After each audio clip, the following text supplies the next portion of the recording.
Hey everyone, how you doing today? My name's Kirsty and on today's video we're going to be talking through all of these books and more, which are series that I can technically complete right now if I put my mind to it.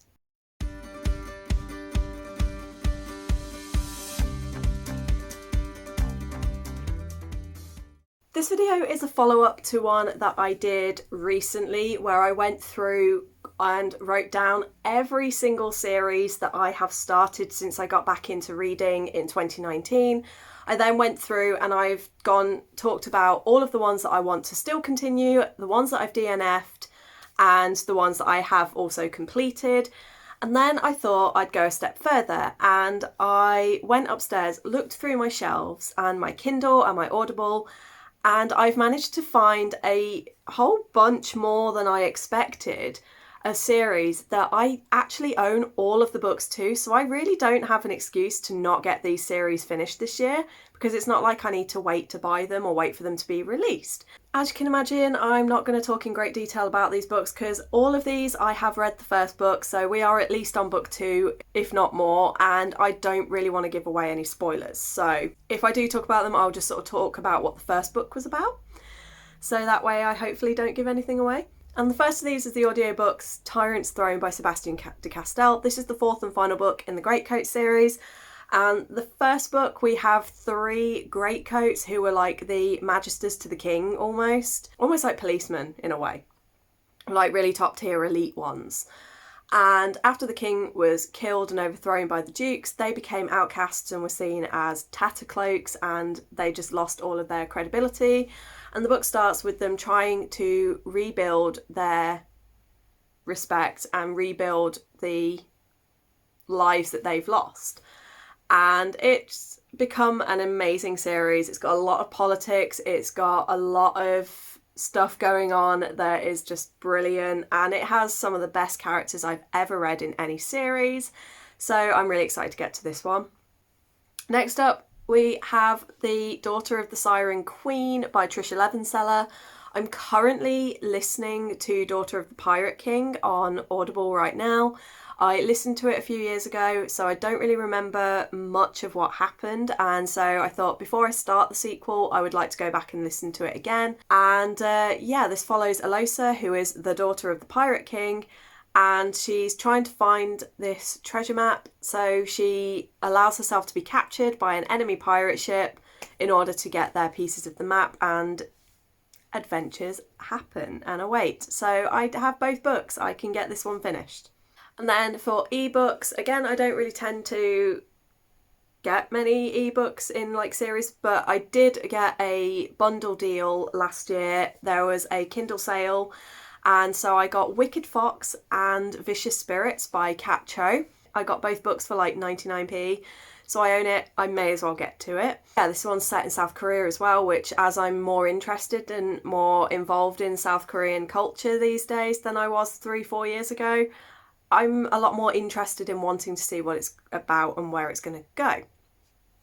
So now we're moving on to the actual physical books that I own, and there is a reasonable stack. So last week I decided to buy some books, and I deliberately chose books that would finish off a few series. So I'm going to start with those ones, and the first one that I got is Evermore by Sarah Holland.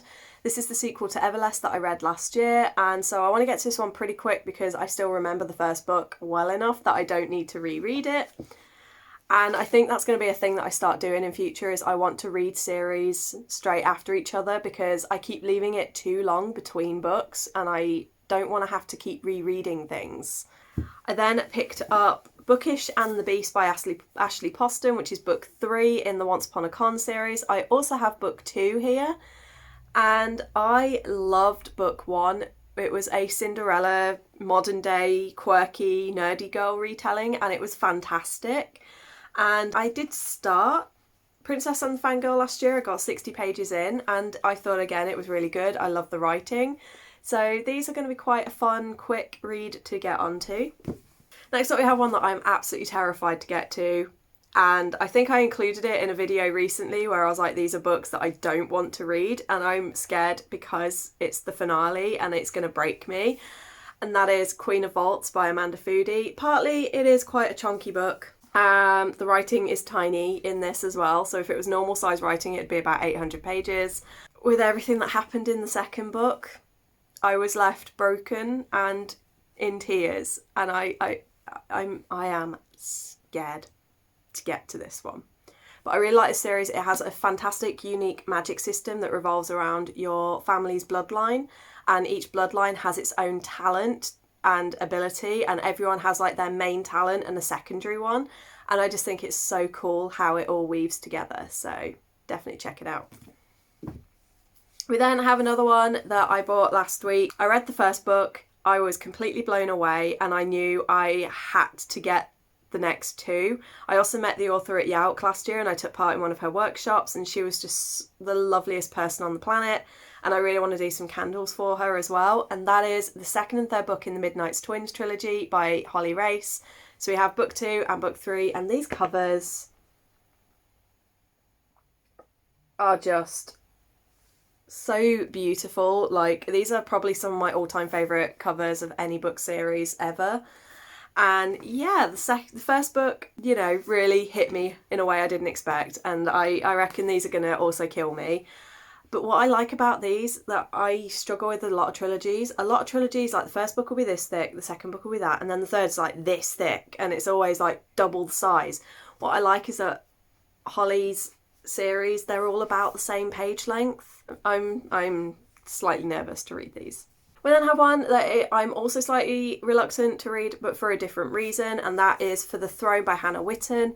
And the only reason I'm slightly nervous with this one is For the Wolf was good. I did give it 4 stars, but I can't really... I only read it just over a year ago, and I already can't remember what it was about, and I am going to need to reorder it. This also follows the sister of the main character from the last book more than it does the main character. So it follows Neve, and I didn't really like Neve very much last time, so I think even though I want to finish the series, I'm slightly concerned that it is another one following a character I don't really care much about. Next up we have Heart of the Sun Warrior by Su Lin Tan. This was a birthday present from the lovely Charlotte over at Clumsy Charlotte. I'm not enjoying Daughter of the Moon Goddess as much as I thought I was going to, so I'm a little bit concerned if I'm going to enjoy this, but we shall see because I'm not done yet. Then we have one that I really struggled to not pick up and start reading on Christmas Day, but I was so poorly I just couldn't, and this was a present from my dad and my stepmom, and is These Twisted Bonds by Lexi Ryan. This is book 2 in These Hollow Vows. Yeah, I keep getting These Violent Delights and These Hollow Vows confused because of the titles. This is book 2, it is only a duology, and I remember that the first book was the very first Fae book that I absolutely loved, and yeah, I'm very excited to get to this, and I think this is probably going to be more of a priority one. I want to try and get this, if I can get through my February TBR, this will be the first one that I pick up. If I don't get through my February TBR, this is going on March's TBR because I really want to get to it. Then we have one that I'm not sure if I'm going to complete, because I do own it, so I should complete it, but from things that I've seen and heard, I'm worried. And that is All of Us Villains by Amanda Foody and Christine Lynn Herman. And I loved this one. I gave it 5 stars. And I've heard a lot of people say that the sequel is very disappointing as well and just doesn't have the same feel as the original book. So this is one that I'm really, really not sure about if I'm going to continue.